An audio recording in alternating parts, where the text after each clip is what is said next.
Assalamu alaikum.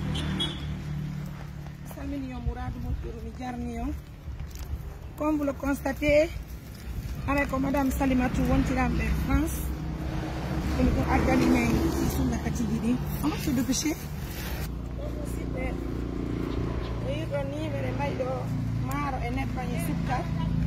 On va surprendre un vieux que nous avons.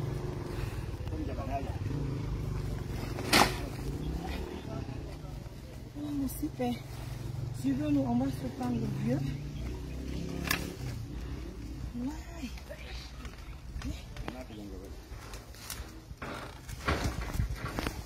On va le surprendre.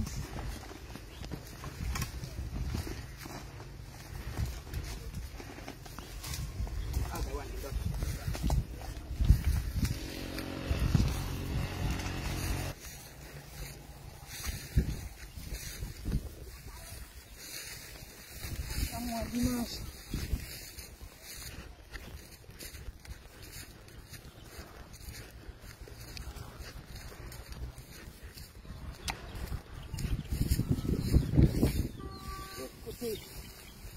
De l'autre côté. Ouais, qui bouille. Souma. Le jokka. Ah.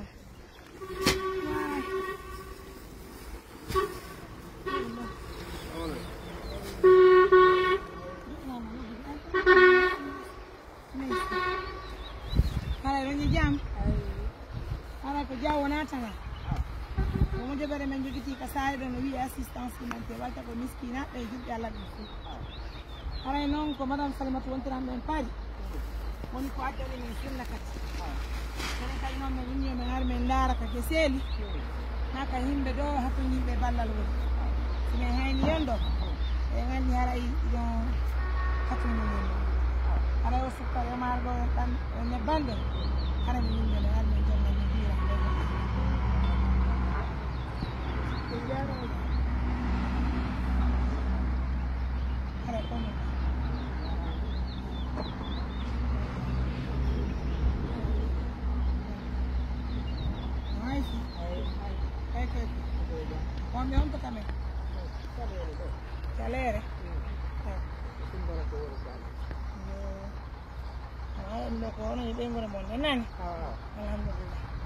Mesdames, Messieurs, comme vous le voyez en image, merci de la confiance, il est surpris, hein? Il n'arrive même pas à parler réellement, donc nous vous disons grand merci de la confiance, de l'attention, nous disons grand merci à tout le monde d'ailleurs. Donc merci à Tante Salimatou depuis la France d'avoir pensé à cette organisation humanitaire qui assiste aujourd'hui les personnes dans le besoin, les personnes qui sont dans les villages, notamment dans les champs, pourquoi pas aussi un peu partout d'ailleurs, hein, comme vous le constatez. En tout cas, c'est un peu pas que nous avons surpris tout à l'heure.